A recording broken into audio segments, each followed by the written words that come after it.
ఏ స్నేహము కావాలని ఇన్నాళ్ళుగా తెలియలేదు.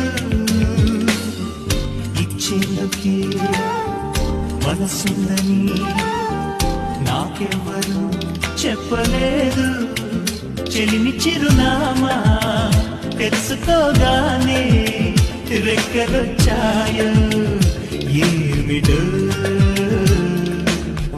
ఎటో వెళ్ళిపోయింది మనసు, ఇలా ఒంటరైంది వయస్సు. ఓ చల్లగాలి అసుకి తీసి కబురియలే